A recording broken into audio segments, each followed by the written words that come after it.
Welcome back. All right, so first of two reviews for today. Let's talk about the matinee games. 5 of them today in the National Hockey League.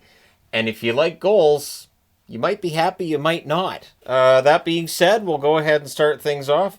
New York Rangers, New Jersey Devils, Shesterkin versus Markstrom. The Rangers press 2 minutes in, but the shots are 2-0 New Jersey, 3.5 minutes into the first period. Sprong fires one wide. The Devils get some pressure after that. Good flow, not a lot of whistles early in this game.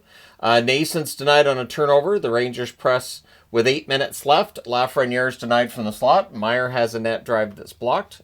Jesper Bratt can't bury one on a turnover. The Devils press in the final minute. It's 0-0 after one. Second period.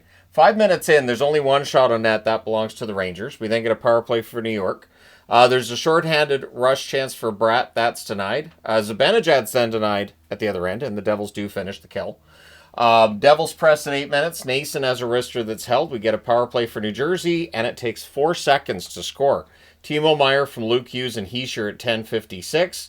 Rangers then draw a power play, and New Jersey scores on it at 12:23. Jesper Bratt on a cross-ice pass via a 2-on-1 rush makes it 2-0 for the Devils. Hischier and Dillon with the assists. Devils finish the kill, then they rush themselves. The shots are 8-4 for the Rangers with 5.5 minutes left. Rangers press with 4.5 minutes left. They had chances, could not solve Markstrom. It's 2-0 New Jersey after 2. Third period, the Rangers press are kept to the outside. JT Miller has a wrister that's held. 3 minutes in, that's the only shot on net. New York up 1-0 on the shot clock. Behind 2-1 and the goal clock. That's the one that matters. Devils press at 4 minutes. The Rangers get some pressure 5.5 minutes in. Perreault has a net drive chance that's held. We get a power play for New Jersey. That leads to a shorthanded rush by Kreider. That's saved. Power play's killed off. Shots are 5-1 New York 8 minutes in. Rangers press with 8.5 minutes left. Tatar's a net feed that's blocked. Things get pushed in a hole by Markstrom. The Rangers, the only team in the league. This was up on the Chiron there, and I thought, all right, I'm going to talk about this a bit. They are the only team in the league without a multi-goal comeback this year. We talk about how comebacks are common and prevalent.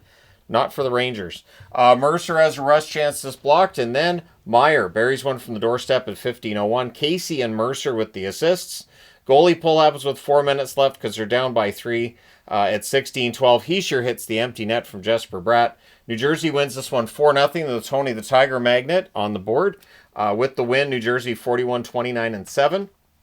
With the loss, the Rangers 36-33-7 in their playoff hopes take a bit of a shot there. Shots on net, 7-4 New Jersey in the first, 11-5 Rangers in the second, 11-4 Rangers in the third. The Rangers outshoot New Jersey 26-16. Pretty common in the first board today that the road team has had more shots. Power plays 0-2 for the Rangers, 1-2 for New Jersey.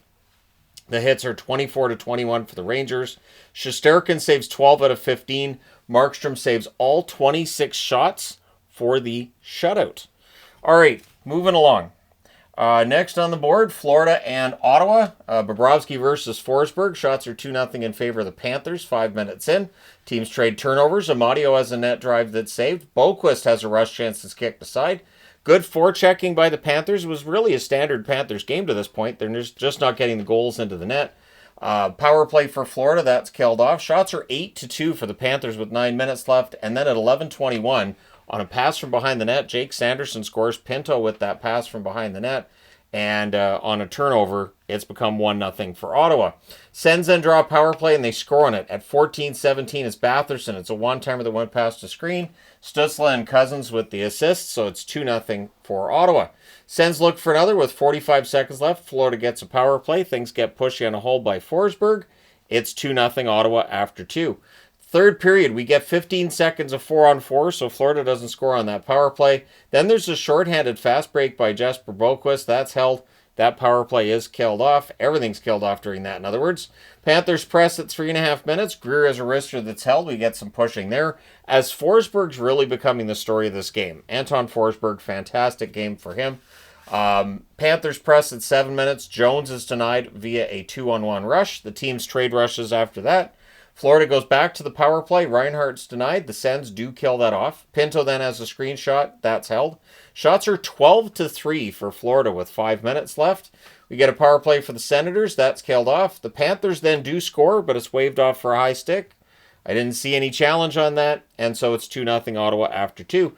Third period, early press by Florida. The shots are 5-0 for the Panthers, 2.5 minutes in. Hey, Forsberg earned his money today. Panthers press at 6 minutes. Marchand has a net feed that's blocked. Lindell has a net drive chance that's saved. Shots are 9-3 Florida with 9.5 minutes left. Things get pushy on a hold by Forsberg. We end up with 4-on-4 out of that. The Sens get pinned down, but they block the path to the net. Eventually, Florida pulls the goaltender, and at 17:40, Highmore hits the empty net from Chabot. It was his first goal in 34 games. And the Florida Panthers players that were on the ice on that 6-on-5 were just exhausted. Highmore just skated right onto the puck and put that in. Things get all punchy at the benches. It becomes a 5-on-4 for the Sens. Then there's more punching with 1 minute and 10 seconds left. Becomes 5-on-3 for the Sens. In the end, Ottawa wins 3-0. Second Tony the Tiger Magnet. Also the chess magnet here. 41-29-6 record now for Ottawa. They are closer and closer to their goal of making the playoffs. Whereas Florida, 44-28-4. All of a sudden, Florida's third place spot should be secure, but Ottawa's putting that in doubt. Shots on net, 13-7 Florida in the first, 12-5 Florida in the second, 15-10 Florida in the third. They outshot Ottawa 40-22.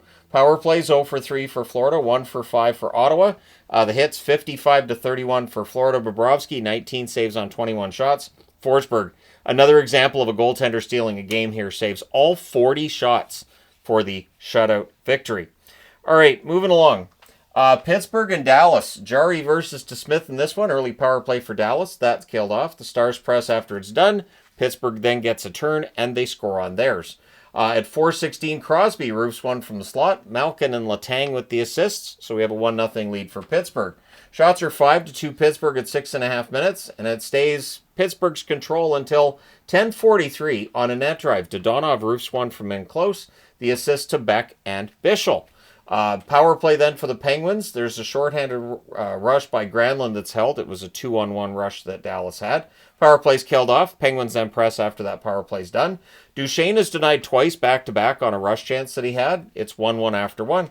Second period, early press by the Penguins. Letang fires one wide. It was all Penguins early on here, although the shots were 2-1 Pittsburgh 4 minutes in. Rantanen has a rush chance that's held. We get a power play for Pittsburgh. That's killed off. Malkin can't bury one in close. The Stars rush after that. We then get a power play for Dallas, and they score on it at 12:36 on a cross-crease pass. Dodonov buries one. Duchesne and Dumba with the assist. So that's the second goal of the game for Dodonov. Then there's a net feed to McGroarty that gets blocked. The Penguins press with 3 minutes left. They get more pressure in the final minute, but it's 2-1 Dallas after 2. Third period, 20 seconds in. It's a tic-tac-toe play on the brush. Back and forth between these guys. Crosby and McGroarty.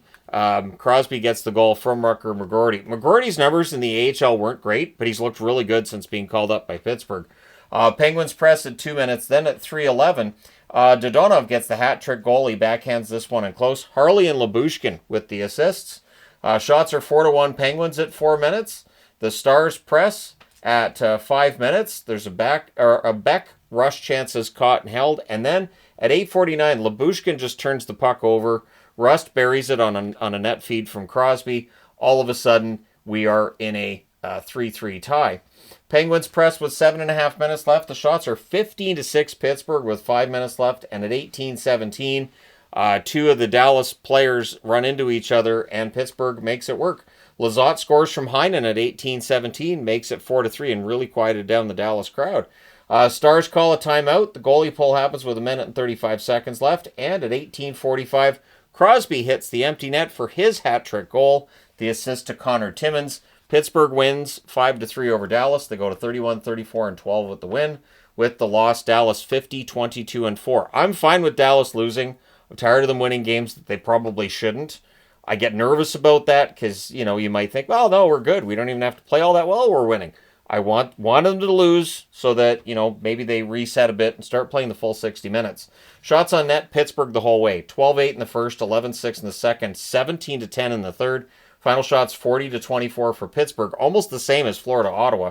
Power plays, Pittsburgh 1 for 3, Dallas 1 for 2.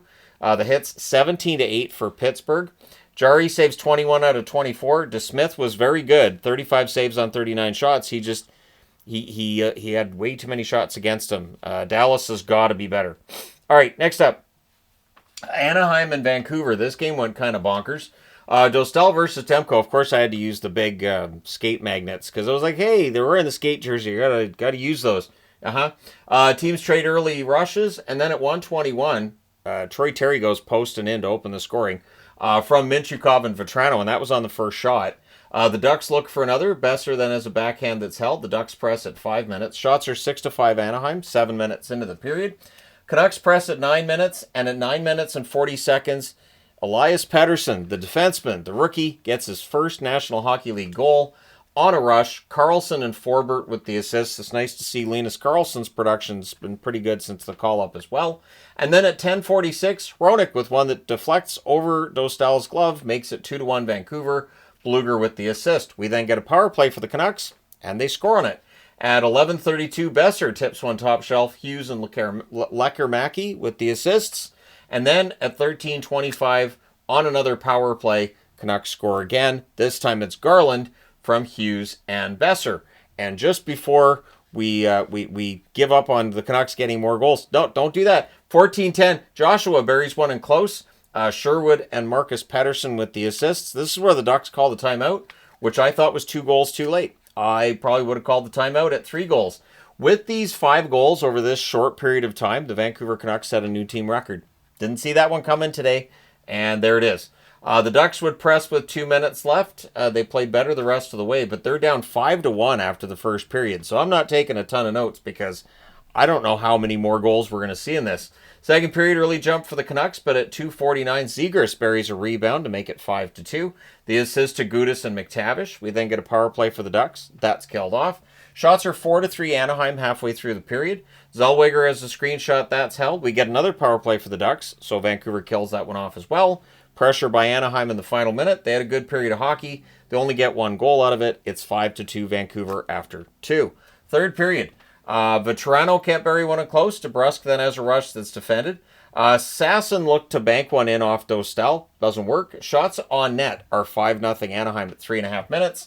And then at 5:33 on a breakaway, and on what's the first shot of the period for Vancouver, Max Sasson gets the goal. And listening to his name, I thought, I could have seen like an 80s action movie where like an assassin was known as Max Sasson, because he's like the best assassin. It came to mind today, and I wanted to share it with everybody because that's how my brain works. Anyways, the fans then call when the referee does not. The Ducks press with 8.5 minutes left. In fact, 6 minutes left in the game. The shots are 11-2 for Anaheim in the third period. We get a post for Besser as the Canucks get some pressure. Canucks press again with 3 minutes left. They win this one 6-2. They go to 35, 28, and 13 with the win. With the loss, Anaheim 33, 35, and 8 on the season. Shots on net, 14-13 Vancouver in the first, 10-6 Anaheim in the second, 11-6 Anaheim in the third. Final shots are 34-26 for the Ducks. That's 4-4, where the road team had more shots than the home team today. Power plays 0-2 for Anaheim. Vancouver scored on both of theirs. The hits, 31-30 for Vancouver. Dostal, 20 saves on 26 shots. Demko, 32 saves on 34 shots, had a very good day. What's interesting, too, is the road team had more shots in these first 4 games, but the home team won 3 out of the 4, and 2 of those were via shutout. All right, that brings us to the final game of the day, and I'm going to fix something. Yeah, I just put a little magnet down here. All right, let's get into Edmonton and LA. Pickard versus Kemper, the Kings press, the Oilers block. 3 minutes in, the Oilers have the only shot on net. Teams are blocking path to either net. Hyman has a rush chance that's saved. Shots are 3-1 for the Kings, 7 minutes in. The Kings draw a power play. There's a near miss by Trevor Moore in close. That power play's killed off. Things get pushy and a hold by Kemper. The Oilers press in the final minute. Frederick has a wraparound that's held. We get some pushing. Trent Frederick will lead to pushing. It is 0-0 after 1. Second period. Kings score. Was it offside? Yep, that goal comes off the board.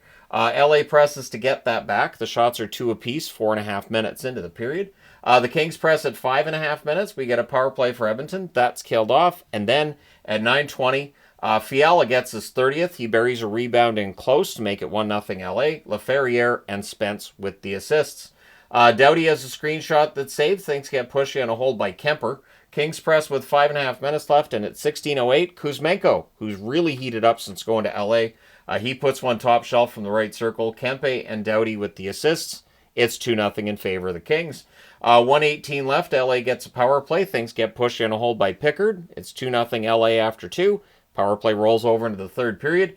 There's a crossbar for Fiala just before that power play's done. It is killed off. The Kings press at 2.5 minutes. Shots are 3-0 LA 3 minutes into the period. The Oilers press at 5.5 minutes. The fans call one. The referee does not. The Oilers get zone time. They're not getting to the net. They're not getting shots at this point in the game. Too many men on the ice. That gives the Kings a power play in the third period. There's a shorthanded rush chance by Brown that saved. That power play is killed off. The Oilers press with 9.5 minutes left. The Kings then go back to the power play. There was debate about whether or not it could have been 4-on-4. Either way, it is killed off. It stays 2-0. Shots are 9-8 for the Oilers with 5.5 minutes left. This is right around where Drew Doughty exits the game. Don't know the status for Doughty, but that would be very troubling for the Kings and their fans if Doughty misses any time. Oilers press with 4 minutes left. The goalie pull happens with 3:19 left, and at 17:03, Trevor Lewis hits the empty net, gets the insurance goal. The Kings win this one 3-0. They go to 44-23-9 with the win, so they're 4 points up on the Oilers, who are 44-27-5 on the season. Shots on net, 9-8 Edmonton in the first, 10-8 LA in the second, 11-10 LA in the third. Final shots, 29-27 for the Kings. Power plays, Edmonton 0 for 1, LA 0 for 4. The hits, 22-17 for the Kings. Pickard saves 26 out of 28. Kemper saves all 27 for the shutout. And Chess Magnet is on the board because there were 3 or less goals in this game. So scoring down a little bit today. 3 shutouts. Will we get any more tonight? We're about to find out. Let me know your thoughts on today's games thus far. Hit like and subscribe if you haven't already done so. Thank you guys so much for all your support. I will talk to you again soon.